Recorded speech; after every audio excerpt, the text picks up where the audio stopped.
भगवान शंकर की कृपा से श्रावण महीने के अंतर्गत हो रही है। श्रावण का जो महीना होता है, श्रावण का जो माह होता है, ये भगवान शिव की अविरल भक्ति का एक अनुपम विश्वास का, एक भरोसे का और भगवान देवाधिदेव महादेव के अनुपम श्रद्धा का होता है।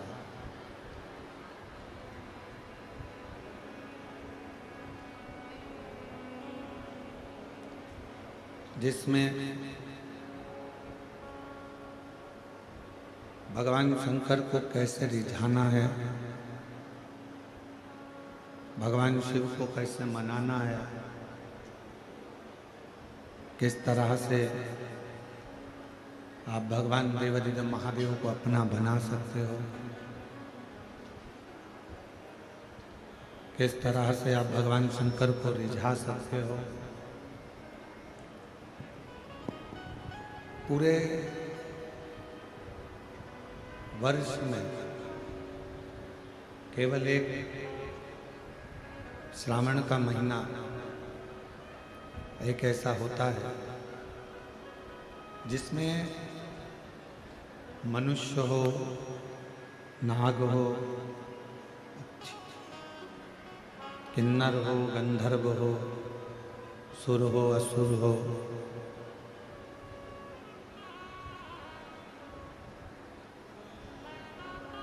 एक छोटा जीव जंतु भी यदि भगवान शंकर के शिवालय तक, भगवान शंकर के मंदिर के सामने तक भी अगर पहुंच जाता है तो भी मेरे देवाधिदेव महादेव कृपा कर ही देते हैं, करुणा कर ही देते हैं।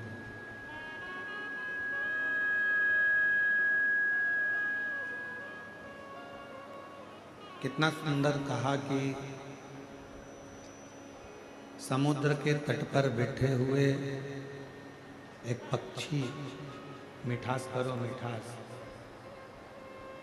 समुद्र के तट पर बैठे हुए एक पक्षी ने सत्संग किया।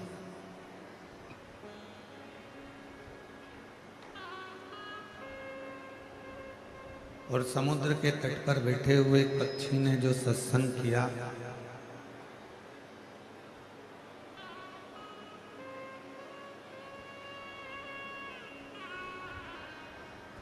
समुद्र के तट पर बैठे हुए पक्षी ने जो सत्संग किया, उस सत्संग का फल ये मिला।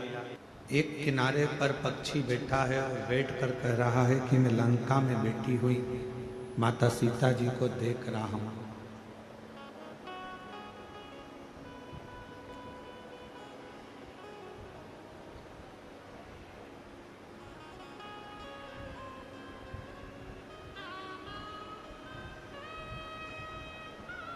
केवल एक पक्षी आवाज से इसने गला पकड़ रहा है, बिसिल जैसा हो रहा है, चोंगे जैसा, को मिठाई तो करो उसको,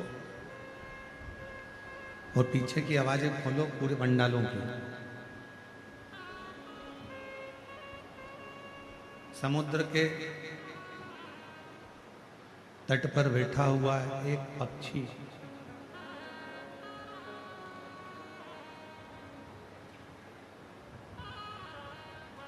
सत्संग का क्रम कर कर, सत्संग को धारण कर कर, सत्संग कर कर कहता है कि मैं लंका में बैठी हुई, लंका में विराजमान माता जानकी जी का दर्शन कर रहा हूं। अब जरा विचार करिएगा, सोचिएगा, स्मरण करिएगा, जरा विचार करिएगा कि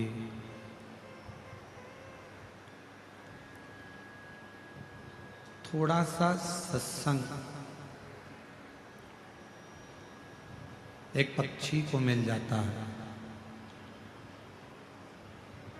थोड़ा सा सत्संग एक पक्षी को मिल जाता है तो लंका में बैठी हुई माँ जानकी जी का दर्शन कर लेता है। और यदि शिव महापुराण की कथा में देवराज का चरित्र, श्री बिंदुक का चरित्र यहाँ तक कह रहा है कि थोड़ा सा देर का यदि शिव महापुराण की कथा मिल जाती है,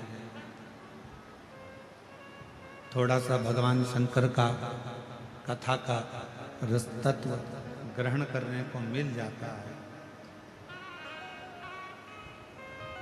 तो भगवान शिव का भी दर्शन उस जीव को प्राप्त हो जाता है जो भगवान शिव की पवित्र कथा का लाभ ले रहा होता है, जो भगवान शंकर की पवित्र कथा को श्रवण कर रहा होता है। सत्संग, शिव की कथा, भगवान शंकर का चरित्र, भगवान का मंत्र जाप, भगवान शिव का नाम जाप, भगवान शिव की पवित्र कथा आपके जीवन में कुछ देगी ना देगी, पर इतना जरूर देगी कि अपने जीवन में आपको कभी दुखी नहीं होने देगी और जिंदगी में एक बार शिव का दर्शन जरूर करें। पर उसके लिए सबसे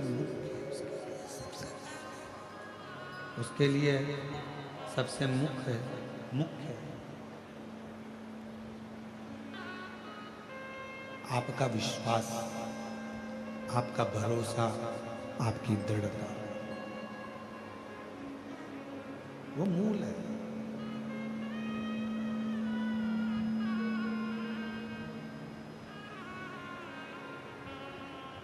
तीन शब्द हैं, एक कर्णप्रिय होता है, दूसरा शब्द होता है वर्णप्रिय, और तीसरे नंबर का शब्द होता है धर्मप्रिय।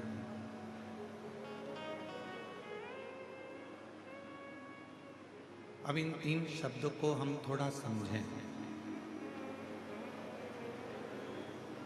पहले नंबर पर है कर्णप्रिय शब्द, दूसरे नंबर पर है वर्णप्रिय शब्द, और तीसरे नंबर पर है धर्मप्रिय शब्द। शिव महापुराण की कथा कहती है एक कर्णप्रिय शब्द होता है जो केवल हमको अच्छा लगता है, स्वयं को अच्छा लगता है, और उसमें हम अपने भीतर थोड़ा थोड़ा अभिमान, थोड़ा थोड़ा अहंकार उत्पन्न कर लेते हैं। इसको कर्णप्रिय कहा गया। किसी ने कोई बात कही, आपके लिए कही, आपके हिसाब से आपके लिए कहा, आप बहुत सुंदर हो, आप बहुत ज्ञानी हो, आप बहुत विद्वान हो, आप बहुत श्रेष्ठ हो,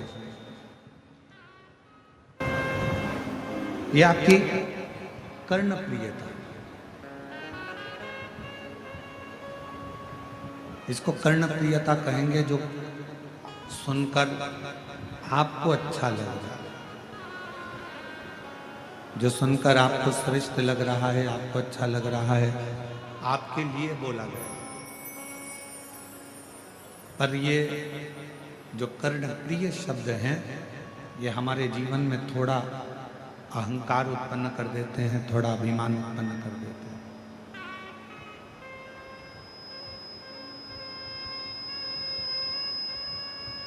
और वो अभिमान फिर हमारे जीवन में हमको दुख लाकर खड़ा कर देता है, तकलीफ लाकर खड़ा कर देता है। जैसे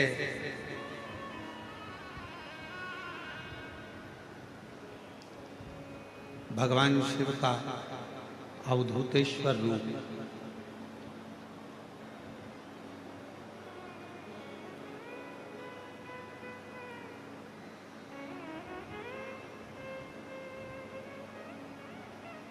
कर्णप्रिय शब्द हमारे भीतर कुछ कुछ अहंकार की अनुभूति करा देता है।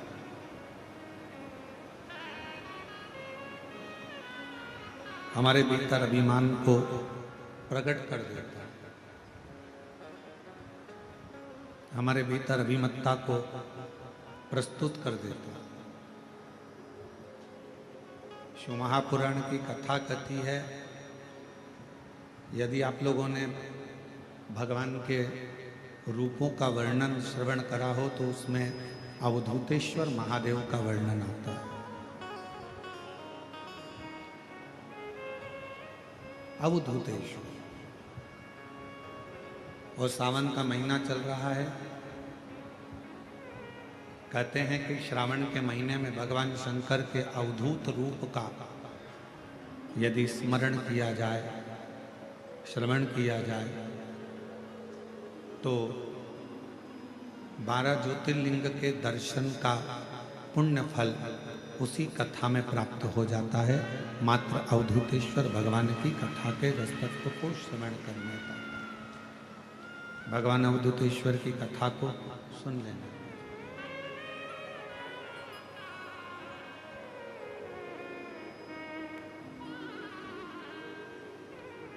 और ये कथा 3 शब्दों से प्रारंभ हो रही है। कर्णप्रिय, वर्णप्रिय और धर्मप्रिय। इन तीनों शब्दों में पहले नंबर का जो शब्द है कर्णप्रिय, जो हमें थोड़ा सा भी, अगर हम बड़ा ही सुन लेते हैं, अपने लिए अच्छा सुन लेते हैं, तो हमारे भीतर थोड़ा सा अभिमान आ जाता है। इसको कर्णप्रियता कहते हैं।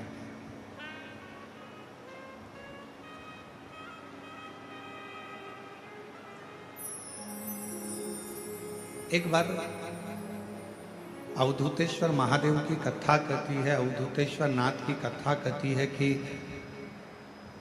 एक बार इंद्र को लगा कि मैं देवगुरु बृहस्पति महाराज के पास में जाता हूं।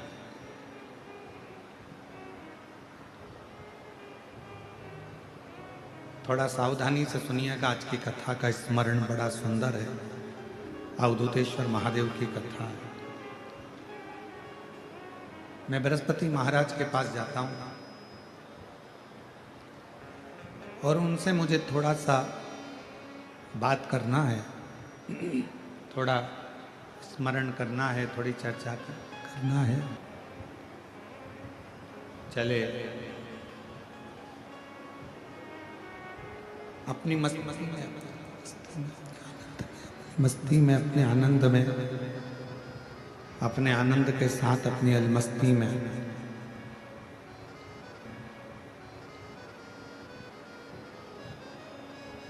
इंद्रदेव ऐरावत पर बैठकर आइस आइस आ रही है, आइस, उसको थोड़ा ठीक करिए।